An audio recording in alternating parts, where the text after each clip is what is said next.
This may look like the cushiest job you could ever imagine, but if you imagine you're about to get paid to sit around, soak up rays, and make small talk with beautiful people in skimpy swimsuits, you're in for a rude awakening.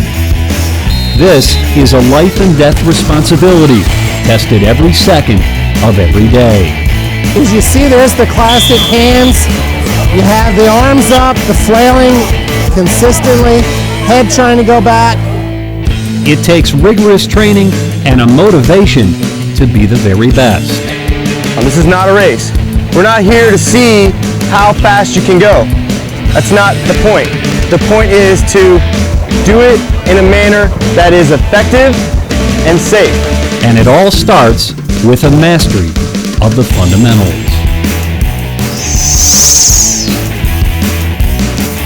Welcome to this edition of Skill Quest. The purpose of this program is to provide you with a framework to understand the fundamentals of lifeguarding.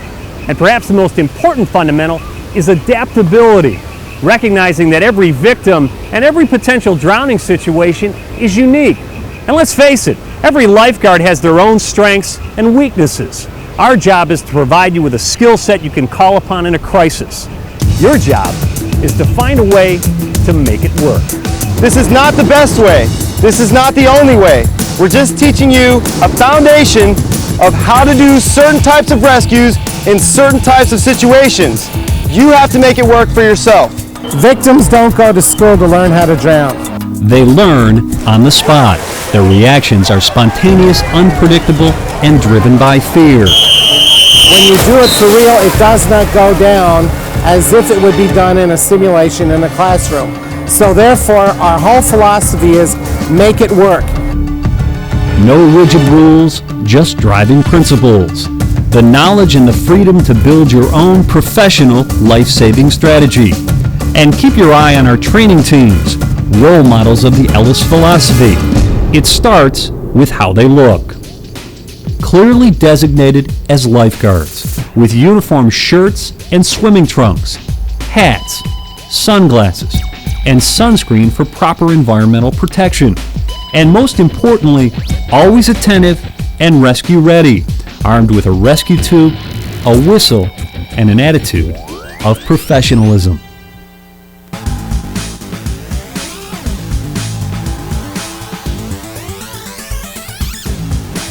Spotting a conscious victim at the bottom of a pool, you have one basic and immediate goal. As soon as you make contact with the victim, you have to get the victim above the surface of the water in a vertical or near vertical position so that they have the ability to breathe.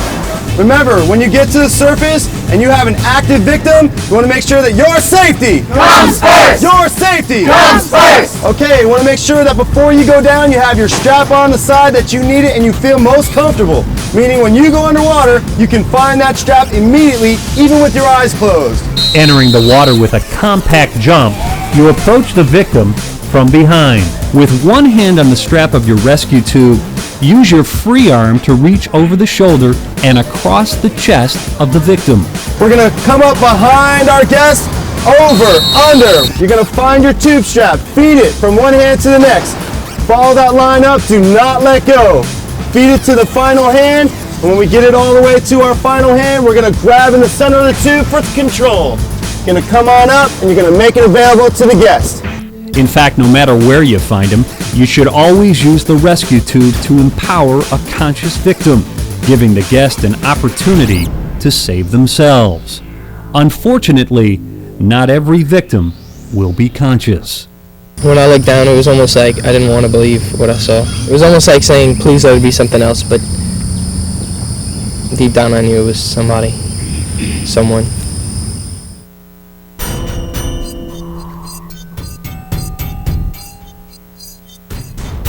Coming up from behind the guest, I'm going to go over, under, find that tube strap line, feed it, grabbing that tube in the center for control. But this is where you need to make an adjustment. This victim is unconscious, so you place the tube behind their back. My ultimate goal is getting that guest to the surface of the water, both arms back over the tube, just like that. So conscious or unconscious, your approach to any deep water rescue is basically the same. with one fundamental difference. For a conscious rescue, where do I want the tube? In the front! Right. And where do I want the tube for unconscious? In the back! Correct. Mastering your deep water rescue techniques is indeed important, but it's even more critical to minimize the risk such an event will ever occur.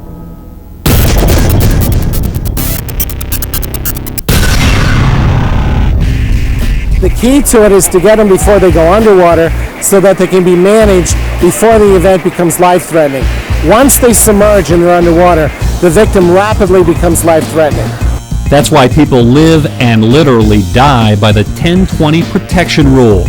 You've got 10 seconds to spot a struggling swimmer, then 20 seconds more to reach them and manage the aquatic emergency. Every time you sit in the chair, you have to remain focused to identify the distress of a swimmer within the confines of the 10-20 protection rule. You have to see it before the victim goes underwater. That means actively scanning your entire swimming zone every 10 seconds. And that's not always easy. Let's give it a try. Did you spot the struggling swimmer? Let's try it again. Do you see him this time? There he is, right in front of your face. But the challenge is not just with crowded wave pools. There's also glare spots, distractions, and most of all, boredom. Change positions, move around, take mental notes of the swimmers in your zone. And remember, don't forget the bottom of the water. Watch what happens when we submerge a dummy in a swimming pool. In a recent research study conducted by Ellis Associates, over 90% of lifeguards tested were unable to spot a submerged dummy within 10 seconds. For most, it took over 1 minute. Fortunately, swimmers struggling at the surface of the water rarely disguise their distress. As you see, there's the classic hands. You have the arms up, the flailing consistently, head trying to go back. And now look, as soon as she stabilizes, immediately her hand in her face to get her eyes so she could see, and now she's comfortable and she can breathe. During the summer here at Dorney Park in Allentown, Pennsylvania, lifeguards rescue about 90 unskilled distressed swimmers every Saturday. How many rescues have you made at this pool this year? Just a ballpark. 42 or 43. Spend an afternoon in front of these two slides and the consistent telltale signs become obvious. The grimacing of the face with the head kicked back, the eyes closed, the reaching and the pulling, if you will, as if they were trying to pull themselves out of the water, and a near vertical position in the water.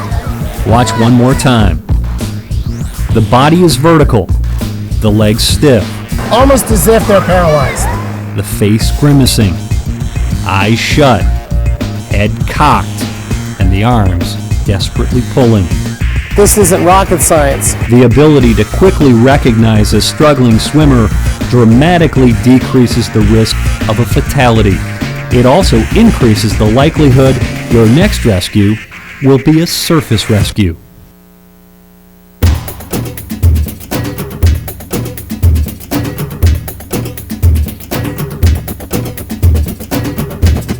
All right, folks, we're here to learn the front drive. What's it called? Front drive! Okay, the front drive is a conscious victim save, keeping the tube between you and the victim. I'm going to swim out to my victim, keep my arms locked, coming towards my victim, explain to my victim to hold on to my tube. Please grab my tube, I'm a lifeguard, I'm here to save you. I'm then going to push my victim to the side of the pool for safety. Used with a conscious victim on the surface of the water, the front drive is perhaps the most straightforward method in your rescue arsenal. And that's the beauty of that rescue tube, because it holds them high above the static water line so that the person can get immediately in a position to breathe. It also keeps the guard safe. Instead of grabbing the guard, she grabbed the tube.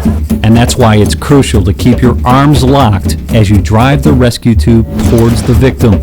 Otherwise, you place yourself and the panicked guest in grave danger. But with that caution in mind, the front drive can instantly bring safety and stability to even the most desperate swimmer.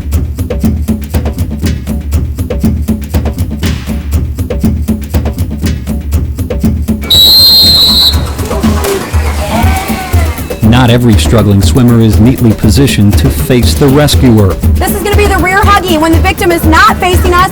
As I approach my victim, I'm going to still keep the tube between the rescuer and the victim, but this time I'm going to put my arms underneath the victim's arms and pull them back over the tube. Now if I pull the victim straight back, what's going to happen? They're going to hit my head, so I want to make sure to turn my head to the side and also protect the victim's head as they come back over the tube. I don't want to keep my hands in fists though, because why? I'm going to punch him in the face, right? So I'm just going to keep my hands up here just to protect the victim's head, but not to restrain them. And then we're going to swim to the wall on our back. Let's see that in the pool. Keeping the tube between the rescuer and the victim, she reaches under the victim's arms, pulling the victim over the rescue tube. Let's watch a common mistake. Remember, we're not trying to restrain our victim. We just want to get the hands up there to protect the head. So don't actually clamp down on the back of the head. Just keep your hands up here to protect it from hitting yours. Remember, the critical concern with a rear huggy is preventing a head-to-head collision. So as you reach under the victim's arms, turn your head to the side and protect the victim's head with open hands. And as with every tool, your technique will be shaped by the size and the shape of the victim. Watch how this Dorney Park lifeguard adjusts to the unique needs of a small child. And if your victim is too large or too aggressive, you're going to need some help.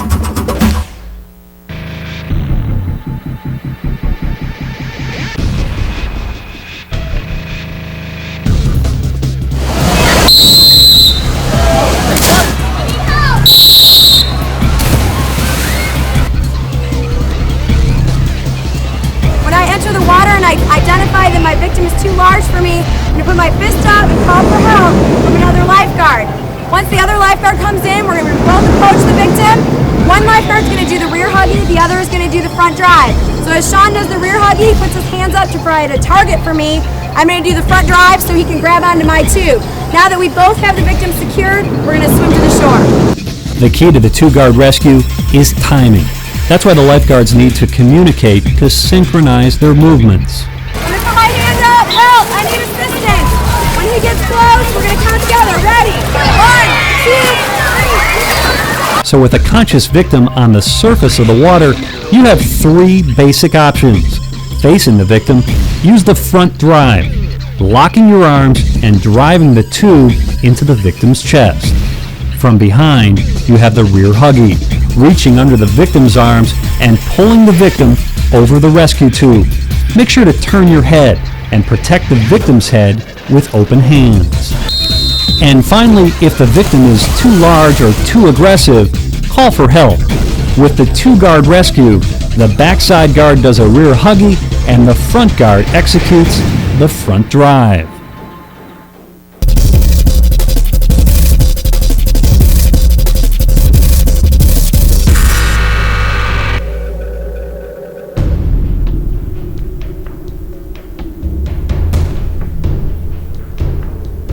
With any unconscious victim, the pressure to begin airway management is immense, pressure which grows with every tick of the clock. With an unconscious victim at the surface of the water, the lifeguard approaches from behind, reaches under the victim's arms, and pulls the victim's arms and torso over the rescue tube. Once stabilized, the guard looks, listens, and feels to determine whether the victim is breathing. Watch what happens when the guard fails to secure the rescue tube under the victim's arms. Remember, this is a concern with every unconscious victim, no matter where you find them. Securing the rescue tube under the arms is critical to stabilizing the victim at the surface of the water.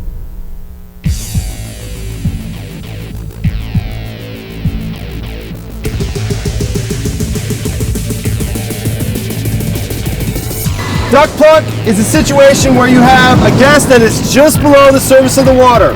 The lifeguard's first move is to pick a wrist. The way you pick one is you point at it. I pick this one. I'm grabbing over the top. The reason I grab over the top is because if I grab underneath, it's easier for the guest to slip away. So I'm going to point, grab, then I'm going to take the tube, make it available to the guest. Make sure you do not punch. You want to use the tube. Push the tube into the guest. Say, take my tube, take my tube. I'm going to point for her wrist, reach for it, grab her up, and push tube into her chest or her armpit, and then I'm gonna say, I'm a lifeguard, I'm here to help you. Start pushing her to the wall.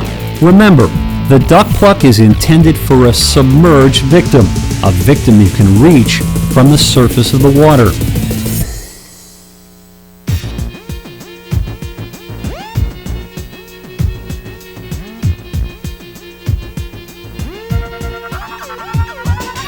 With a submerged conscious victim who has turned their back to the rescuer, your initial approach remains the same. You choose a wrist, but once the victim is pulled to the surface, it's time to execute a rear huggy. You're gonna come up behind your victim, reach for them, pull them up to the surface, and then back into the rear hug.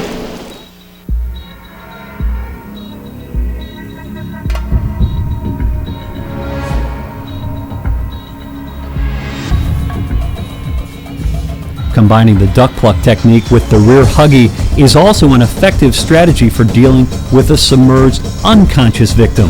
I'm grabbing over the top, picking a wrist, making the tube available. If the guest is unresponsive, do not let go. You want to get the guest into a rear huggy position, both arms over the tube. Let's watch that again in the water. I'm going to grab a wrist. He's unconscious. I'm going to hold on to him. Get both arms over the tube. Now I can look, listen, and feel. The same strategy can be used even if the submerged unconscious victim is turned away from the lifeguard. I'm going to lift up from underneath the arms. Then I'm going to make sure that I get his head up, arms over the tube. So in a nutshell, no matter how you find a submerged victim, conscious or unconscious, your first move is the same. Pick a wrist and start pulling the victim to the surface of the water. If they're conscious and facing you, simply push the rescue tube into their chest. If they're unconscious or turned away, you need to execute a rear huggy once the victim reaches the surface of the water. The possibility of a spinal cord injury creates a horrible dilemma. Fear of paralysis can have a paralyzing effect on a poorly trained lifeguard. I wanted to bring them out, but they were like, we can't. In the video Touched by a Drowning, we told you the story of Norman Lee Jr., a 10-year-old boy who died because lifeguards simply held him motionless at the surface of the water, waiting for a rescue squad. He said, don't ever, ever, ever bring anybody out of the water if you find them at the bottom of the pool without a backboard, which we did not have. You didn't have a backboard? No backboard. I kept saying, oh God, please don't let him die. I mean, that's all I could think of. And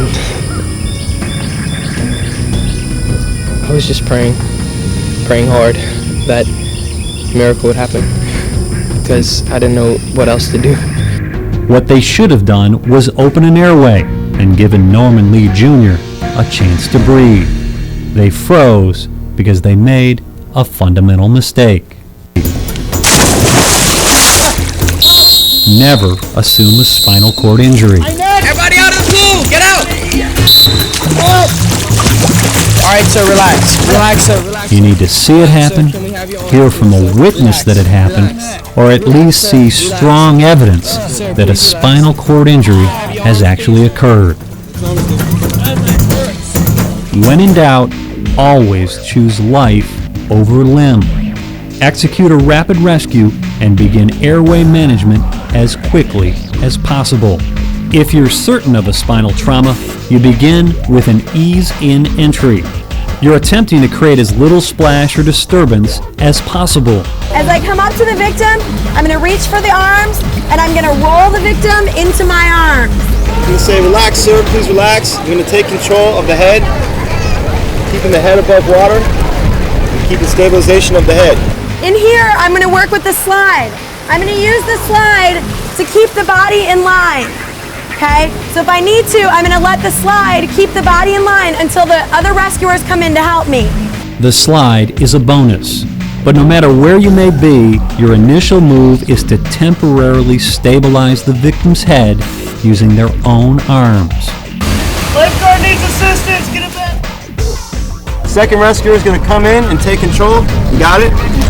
Okay, you got it? Once I know that he's got control of the head, I can let go. Now there's nothing underneath her head that we need to worry about, so we can put her straight on the board. As soon as the board enters the water and the head pieces are off, I'm looking to control the board by using my foot. You can use the side wall of the pool as a lever. Smoothly introducing the backboard, you want to make sure the victim's body is in line with the board. I'm going to put a little tube, put my tube underneath to support the weight of it underneath. With a group of guards, you can carefully slide the board from a position parallel to the victim's body. We want to make sure that the victim's head is positioned over where the head pieces will go. The next immediate step is the chest strap, and all the others all the way down. Once you have the straps tightened, we want to check them on the way up. If we can fit more than 2 fingers between the strap and the victim's body, the strap is not tight enough. Now I'm going to come up and I'm going to do what's called the squeeze play. My front arm and my bottom arm are both mirroring each other. So I'm going to come right into the cheekbone and take control. Go ahead. Got it? What I'm doing is I'm pushing down and I'm still remaining in communication with the guest. The squeeze play allows you to lower the victim's arms down away from their head. Again, your top hand presses on the victim's cheekbones, while your other hand applies pressure from directly underneath the backboard. Now you can position the head pieces against the shoulders. Squeeze the pieces against the ears and slide straight down. We're going to have you on just a second. We're going to put a strap across your forehead. Once the strap is secure, you're ready for extrication. I'm going to keep my hand underneath as I remove the tube. Person at the head of board, which is Christy, she's going to tell me what to do. Okay, we're going to go up to the first leg. Ready? 1, 2, 3. When possible, you can use the edge of the pool to steady the backboard as you slide the victim out of the water. But whether you slide the board or gently carry the victim out of the water, you want the backboard to move as slowly and smoothly as possible, keeping the board level and avoiding any sudden stops or jolts. But whether a victim has broken their neck, fallen unconscious, or simply plunged into 10 feet of water without a clue, you won't change the potential course of their life by watching a videotape. If you hope to make it work, you better get in the pool and make it happen, with vigorous training and an uncompromising commitment to serve. You are empowered to make decisions about people's lives within the zone that you protect. If you make a mistake, you will have to live with the consequences of that the rest of your life.